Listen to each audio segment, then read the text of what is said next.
Hello everyone, welcome back to the channel. कल की class में हमने केमिकल काइनेटिक्स के यूपी पीजीटी के क्वेश्चन डिस्कस किए थे, जिसमें अब तक हम 20 क्वेश्चन डिस्कस कर चुके हैं। काफ़ी इंपॉर्टेंट चैप्टर है, तो बहुत सारे क्वेश्चन इसके प्रीवियस एग्जाम में आए हुए हैं। तो आज हम इसी के रेस्ट क्वेश्चन जो रह गए हैं वो डिस्कस करेंगे। देखते हैं अपना next question. For first order reaction the time T of 75% required to complete 75% is related to half life period by the expression. ये क्वेश्चन वही है जो हमने कल लास्ट क्वेश्चन किया था अपनी क्लास में, जिसमें हमें 75% का टाइम 32 मिनट से रखा था, टी हाफ निकालना था, उसका हाफ आया था यानी कि 16 मिनट्स। तब भी मैंने एक ट्रिक बताई थी कि ट्री ऑफ 75% क्या होता है, ट्वाइस ऑफ टी हाफ। यही ट्रिक यहाँ डायरेक्ट पूछी हुई है। ठीक है, वो कल मैंने कहा था आपको ट्रिक याद कर सकते हैं तो आप ट्रिक याद रख लीजिए, नहीं तो आप निकाल सकते हैं। तो सेम चीज़ यहाँ पर है, आप निकाल लेंगे तब भी सेम आएगा। आप ट्रिक से याद करना चाहते हैं, ट्रिक याद है तो आप इसे डायरेक्ट कर सकते हैं। नेक्स्ट है the unit of rate constant for a zero order reaction is this. 4 option है, यूनिट निकालना है जीरो ऑर्डर रिएक्शन के लिए। तो यूनिट के लिए आप सिंपल एक फॉर्मूला लिखेंगे कि जो भी यूनिट होते हैं वो हमारे होते हैं कंसनट्रेशन और टाइम की टर्म्स में। तो कंसंट्रेशन की पावर आपके पास आ जाएगा 1 माइनस n, और टाइम की पावर, क्योंकि टाइम तो हमेशा नीचे आएगा, तो -1। अब टाइम आपको सेकंड में गिवन है, मिनट्स में गिवन है, आप वो लिखेंगे। कंसंट्रेशन मोल पर लीटर है या मीटर क्यूब में है या डेसीमीटर क्यूब में है, जैसी आपको गिवन है आपने वो लिखनी है। हमें गिवन है ज़ीरो ऑर्डर, यानी n की वैल्यू को रख दो 0। हमारे पास ये ऑर्डर आ गया। कंसंट्रेशन यानी कि मोल, मोल पर लीटर नहीं है, मोल पर डेसीमीटर की फॉर्म में है, तो कंसंट्रेशन यानी कि मोल पर डेसीमीटर क्यूब। और 1 टाइम है, टाइम किस में दिया हुआ है, सेकंड्स में। ये आ गया, सॉल्व कर लेंगे तो मोल ऊपर ही रहा, डेसीमीटर की पावर -3 हो गई ऊपर जाकर, सेकंड की पावर भी हो गई -1। अब अपना ऑप्शन मैच कर लो। सेकंड इन्वर्स ये तो फर्स्ट ऑर्डर का होता है, जब खाली टाइम गिवन होगा तो फर्स्ट ऑर्डर होगा, तो ये नहीं है। ये हमारा ऑप्शन आ रहा है। इस वाले में उल्टा दिया हुआ है, इस वाले में 2 पावर दी हुई है, 2 पावर हमारी आई नहीं, तो हमारा ऑप्शन बी क्या हो गया, करेक्ट हो गया। आते अपने नेक्स्ट क्वेश्चन पे। क्वेश्चन है if half life of first order reaction is this 200 second the value of rate constant will be. आपको रेट कॉन्स्टेंट की वैल्यू निकालनी है। क्वाइट सिमिलर क्वेश्चन हम पहले कर चुके हैं, वहाँ 100 सेकेंड दिया हुआ था, यहाँ पे 200 सेकेंड दिया हुआ है। K is equal to half life है 0.693 upon T half. T half की वैल्यू गिवन है आपको 200 सेकेंड। सॉल्व कर लेंगे, 0.693 डिवाइडेड बाय 200,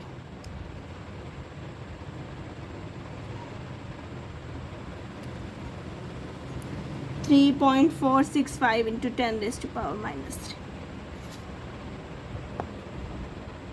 10⁻³ आप ऐसे भी इसे सॉल्व कर सकते हैं। नीचे से 1000 लेके से 2 लेके देन आप इसे सॉल्व कर लोगे, आपका ये आंसर आ जाएगा। फर्स्ट ऑर्डर है तो second inverse. Option number B हमारा यहाँ क्या हो गया, करेक्ट हो गया। आते हैं नेक्स्ट क्वेश्चन पे। ऑर्डर बताना रिएक्शन का। This plus water changes into glucose plus sucrose. Cane sugar है, ये है हमारी reaction inversion of cane sugar. अभी हमने पीछे कल बात की थी सूडो यूनिमोलिकुलर रिएक्शन की, ये उसका दूसरा एग्जांपल है, इन्वर्जन ऑफ केन शुगर। ये भी क्या है, सूडो यूनिमोलिकुलर रिएक्शन। एक रिएक्टेंट यानी वाटर को हम सरप्लस अमाउंट में लेंगे तो सिर्फ रेट किसके ऊपर डिपेंड करेगा, इसकी कंसंट्रेशन पे। एक को एक्सेस में ले लिया तो दूसरे की कंसंट्रेशन पे डिपेंड करेगा, यानी कि केन शुगर के अमाउंट पे डिपेंड करेगा। तो ये भी हमारी क्या होगी, फर्स्ट ऑर्डर रिएक्शन। 2 ही एग्जाम्पल हैं और घुमा फिरा कर वही 2 एग्जाम्पल आपको बार बार पूछे जाते हैं। आते हैं अपने नेक्स्ट क्वेश्चन पे। Question number 25।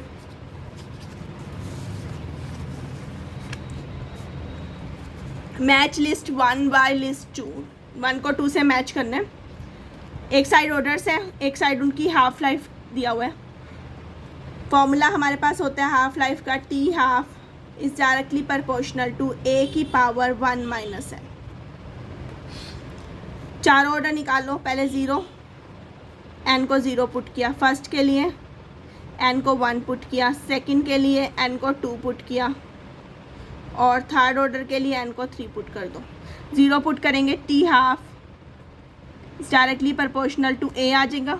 1 minus 0, 1 minus 1 a की पावर 0, ये पुट करेंगे 2, 1 माइनस 2 यानी a की पावर -1 आ गई। और यहाँ पर जब 3 पुट करेंगे तो a की पावर -2 आ जाएगी। यानी ये माइनस वालों को आप नीचे लिख सकते हैं इन्वर्स में। अब मैच करते हैं। 0 ऑर्डर के लिए डायरेक्टली या a के प्रोपोर्शनल, तो a का तो फर्स्ट ही बन रहा है। फर्स्ट ऑर्डर के लिए देखो, फर्स्ट ऑर्डर के लिए इन्वर्सली मतलब किसी भी पावर पे डिपेंड नहीं करता, इंडिपेंडेंट।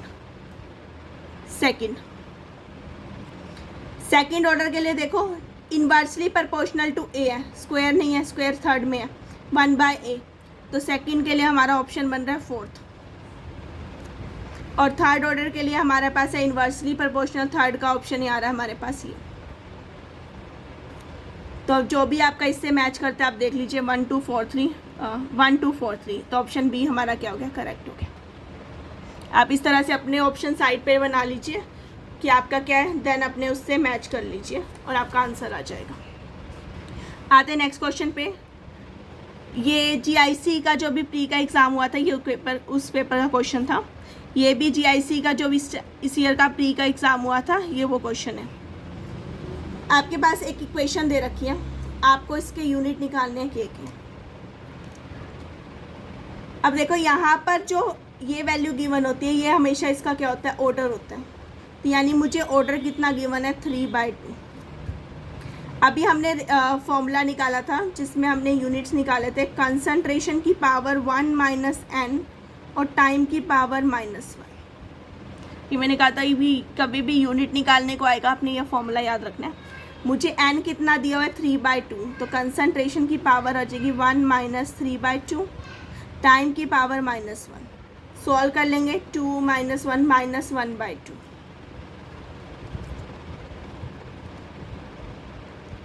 ये आ गया मेरे पास। तो टाइम तो हमेशा इन्वर्स होगा, चारों ऑप्शन में टाइम इन्वर्स में है, तो उसे देखने की तो ज़रूरत है ही नहीं। बच्चे कौन ये, अब चारों में मोल डेसीमीटर है, तो ये कंसंट्रेशन मुझे मोल पर लीटर होता है ना, इससे डेसीमीटर क्यूब इसमें गिवन है। टाइम गिवन है मुझे सेकंड में, तो मैं सेकंड ही लिख रही हूँ। तो मेरे पास आ रहा है मोल की पावर -1/2 और डेसीमीटर की पावर, ये ऊपर चला जाएगा -3,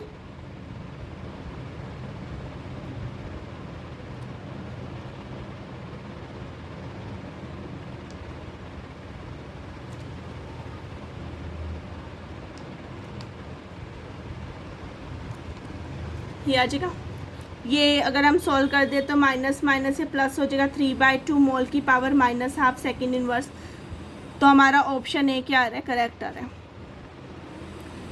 डेसीमीटर की पावर 3/2, ये रही, माइनस माइनस प्लस कर दो, मोल की पावर -2, सेकेंड की पावर -1। और कोई भी ऑप्शन हमारा इससे मैच नहीं कर रहा, बिकॉज इसमें हाफ पावर नहीं आई, इसमें उल्टा आ गया। इसमें हाफ पावर आई है बट प्लस हाफ आई है, हमारी -1/2 आ रही है। ठीक है, तो ऑप्शन ए हमारा क्या आ गया, करेक्ट आ गया। आते हैं अपने नेक्स्ट क्वेश्चन पे। ये UPPGT 2004 का क्वेश्चन है, उस पेपर का क्वेश्चन है। If half life period of A nth order reaction is inversely proportional to this rate constant, the value of n will be. वो कहते हैं half life period of nth order reaction is inversely proportional to rate constant. Half life period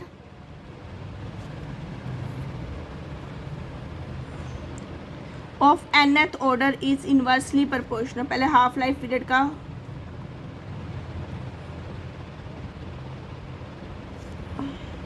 ये लेते हैं हम, T half is inversely proportional to 1 minus n। ये half life period का formula होता है हमारे पास। बट इन्होंने कहा है जो हाफ लाइफ पीरियड यानी टी हाफ की बात कर रहा है किसी भी ऑर्डर के लिए, जनरल एक ऑर्डर दे दिया nth ऑर्डर, रेट कांस्टेंट यानी के की बात कर रहा है, के साथ। तो अगर आप फर्स्ट ऑर्डर की बात करो तो फर्स्ट ऑर्डर के लिए आप निकालते हो 0.693/K, इन्वर्सली प्रोपोर्शनल है। सेकंड की बात करते हो तब भी के इसके हमेशा कहते हैं इन्वर्सली प्रोपोर्शनल। टी और के तो हमेशा एक दूसरे के क्या करते हैं, इन्वर्सली प्रोपोर्शनल होते ही होते हैं, चाहे फर्स्ट की बात करो, चाहे सेकंड की बात करो, चाहे थर्ड की बात करो। तो उसने पूछा है किसके लिए होगा इन्वर्सली में, तो first only, second only, third only, या any one of the above. तो ये तो फर्स्ट के लिए भी होता है, सेकंड के लिए भी होता है, थर्ड के लिए भी होता है, तो कोई भी ऑर्डर हो चलेगा। तो any one of the above ये हमारा क्या हो जाएगा, आंसर हो जाएगा। अगर यहाँ इनिशियल कंसंट्रेशन की बात करता तो हम इस फॉर्मूले से निकालते, बट इन्होंने यहाँ रेट कांस्टेंट यानी के की बात कर ली, तो इसलिए हम के का रिलेशन चेक करते हैं। आते हैं नेक्स्ट क्वेश्चन पे। एक reaction at the rate constant for a gas phase decomposition is this. Rate constant के गिवन है। At this temperature percentage of P consumed at the end of this minute. आपको कितना वो कंज्यूम हो गया, उसकी कंसंट्रेशन कितनी कंज्यूम हो चुकी है, ये आपने निकालना है। फर्स्ट ऑर्डर रिएक्शन है, K is equal to 2.303। First order कैसे पता लगा, क्योंकि एक ही रिएक्टेंट है हमारे पास, T log of A upon A minus x. तो यहाँ पर पुट करते हैं, हमें K की वैल्यू गिवन है, जो वैल्यू गिवन है वो पुट करते जाओ, 69.30 इंटू 10⁻⁴। T की वैल्यू मुझे गिवन है 200 minute, log of A upon A minus x. अभी मुझे कुछ नहीं पता एक्स ए का, ये वैल्यू मुझे निकालनी है, तो जितना मैं इसे सॉल्व कर सकती हूँ मैं सॉल्व कर लेती हूँ। तो log of A upon A minus x ले लेते हैं, ये सारी टर्म इधर चली गई।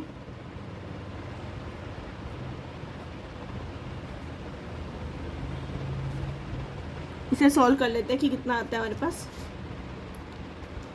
ये है मेरा 69.30 divided by 2.303 divide multiply by 200, और साथ में मेरे पास है ये जो इंटू 10⁻⁴ है, इसे मैं एडजस्ट करती हूँ तो मेरे पास आ जाएगा, ये मेरे पास वैल्यू आ रही है सॉल्व करके 0.6020। अब मुझे log है, मुझे तो x चाहिए यहाँ पे, ठीक है, तो ये वैल्यू मुझे इधर लेके जानी पड़ेगी, तो A upon A minus x आ जाएगा एंटी log ऑफ। कुछ केसेस में यहाँ पर लिखा होता है कितनी एंटी log की वैल्यू है, नहीं तो यहाँ पर हम इस एंटी log की वैल्यू को फाइंड आउट करेंगे। 0.6020, ये वैल्यू आती है 3.99। इसे हम राउंड ऑफ करके 4 में ले लें। राउंड ऑफ इसलिए करें ताकि हमें आंसर निकालना आसान हो जाए। जितनी आप वैल्यू को राउंड ऑफ कर लोगे, आप आंसर पूरा ना आके उसके नियर अबाउट आ जाएगा, ठीक है, बट हमें ज़्यादा मेहनत नहीं करनी पड़ेगी कैलकुलेशन में। तो ये मेरे पास अप्रॉक्सीमेटली 4 आ गई, वैसे 3.99 आई थी मेरे पास वैल्यू। अब मुझे निकालना है x कितने % ऑफ A आता है। A से A को डिवाइड करो तो मैं ये आ जाएगा 1/1 माइनस एक्स अपॉन A लिख सकती हूँ इस चीज़ को। A आपने नीचे से कॉमन ले लिया तो 1 minus x upon A cancel हो गया, इज इक्वल टू 4। इसकी वैल्यू निकालनी है 1 minus x upon A, cross multiply कर देंगे, ये आ जाएगा। तो x अपॉन A की वैल्यू निकालनी है तो ये आ जाएगा 1 माइनस 1/4, सॉल्व आउट करेंगे 3/4। तो x इज 3/4 ऑफ A, इतना आ गया मेरे पास। लेट हम अज्यूम करते हैं जो A है वो हमारा 100 है, जो इनिशियल कंसंट्रेशन थी वो हमारी 100 थी परसेंटेज में, ठीक है, क्योंकि यहाँ आंसर परसेंटेज में निकालना है। तो अगर A मेरा 100 है तो A को यहाँ 100 पुट कर दो तो x आ जाएगा 3/4 ऑफ 100, 25, और 25 3 × 75, तो x की वैल्यू मेरी कितनी आ गई 75। तो यहाँ मैंने x की वैल्यू को फाइंड आउट कर लिया 75। तो हमारा ऑप्शन चेक कर लेते हैं, ये आ गया हमारा ऑप्शन नंबर सी, जिसमें हमारी वैल्यू कितनी आई 75%। परसेंटेज निकालने को दी थी तो हम इस तरह से इसकी वैल्यू को निकाल लेंगे। आते हैं नेक्स्ट क्वेश्चन पे। अगला क्वेश्चन है हमारा, what will be the order of reaction when half life of reaction become half on doubling the reactant concentration। वो कहते हैं आपने ऑर्डर बताना है उस रिएक्शन का जिसमें half life become half on doubling the reactant concentration.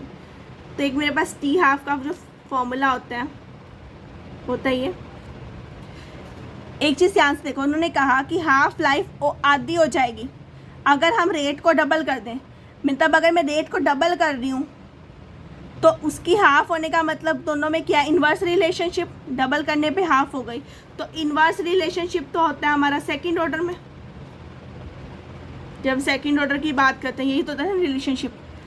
अगर मैं इसे 2a कर देती हूँ तो टी हाफ कितना हो गया, अपने आप हाफ हो गया ना, तो ये हमारी क्या हो जाएगी, सेकंड ऑर्डर रिएक्शन।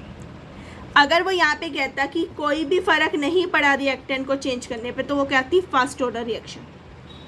अगर कहा जाता कि हाफ लाइफ बिकम डबल हो जाती डबल करने पे रेट को, तो वो हमारी होती जीरो ऑर्डर रिएक्शन, क्योंकि उसके डायरेक्टली प्रोपोर्शनल होता। बट यहाँ डबल करने पे आधी रह गई, तो वो कौन सी है, हमारी second order reaction. Next question है हमारे पास, which of the following equation is use to determine the energy of activation. Activation energy निकालने के लिए हम कौन सी इक्वेशन यूज़ करते हैं, कई बार कर चुके हैं, Arrhenius equation, K is equal to A e raised power minus CA by RT।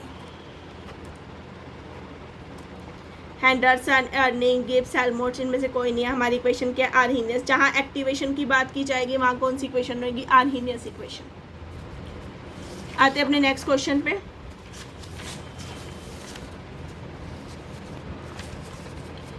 Next question है, ये हमारा जो प्रीवियस एग्जाम हुआ है यूपी PGT 2021 का, ये उसमें आया हुआ है। क्वेश्चन है the collision theory of reaction rate is only valid for. Collision theory, collision theory किसके लिए वैलिड है। जब भी आप कोलिजन थ्योरी पढ़ते हैं तो आप इसकी सबसे सिंपलेस्ट जो फॉर्म पढ़ते हैं वो होती है हमारी सिंपल बाई मॉलिक्यूलर रिएक्शन के लिए। तो ये वैलिड होती है सिंपल बाई मॉलिक्यूलर रिएक्शन के, बिकॉज यहाँ हम कोलिजन की बात करें। कोलिजन होने के लिए एटलीस्ट दो चीज़ों की ज़रूरत होती है, दो चीज़ें होंगी, वो मतलब दो मॉलिक्यूल होंगे, वो कोलाइड करेंगे, तभी हमारे पास उनके बीच में या तो बॉन्ड ब्रेक होंगे या फॉर्म होंगे और हमारे पास प्रोडक्ट की फॉर्मेशन होगी। तो कोलिजन होने के लिए हमारे पास सिंपल बाई मॉलिक्यूल होना ज़रूरी है। तो ये सिंपल बाई मॉलिक्यूल के लिए वैलिड है, ना कि किसी पैरेलल कॉम्प्लेक्स रिएक्शंस के लिए। तो आंसर आ जाएगा हमारा सिंपल बाई मॉलिक्यूलर रिएक्शन। तो ये थे हमारे केमिकल काइनेटिक्स के जो यूपी PGT के प्रीवियस ईयर क्वेश्चंस आए हुए हैं। आज हमने वो सारे डिस्कस किए। बहुत सारे क्वेश्चन हैं, बहुत इंपॉर्टेंट चैप्टर है, इसके न्यूमेरिकल्स भी आते हैं और वैरायटी ऑफ क्वेश्चंस आते हैं इसमें। थ्योरी के भी क्वेश्चंस आते हैं, जैसे ये क्वेश्चन थ्योरेटिकल है, हमने कोलिजन थ्योरी भी डिस्कस की हुई है। हमने वहाँ पे भी बात की थी कि हम इसके लिए बाई मॉलिक्यूल से ही स्टार्ट करते हैं, और जो ट्रांजिशन स्टेट थ्योरी होती है उसमें हम सिंगल मॉलिक्यूल से भी ले लेते हैं। वो यूनिमॉलिक्यूलर भी है, पर इसे हम बाई मॉलिक्यूल के लिए ही पढ़ते हैं। कल की क्लास में हम केमिकल काइनेटिक्स के ही जो एचटेट के एग्ज़ाम में क्वेश्चन आया है उन्हें डिस्कस करेंगे। Okay, thank you everyone.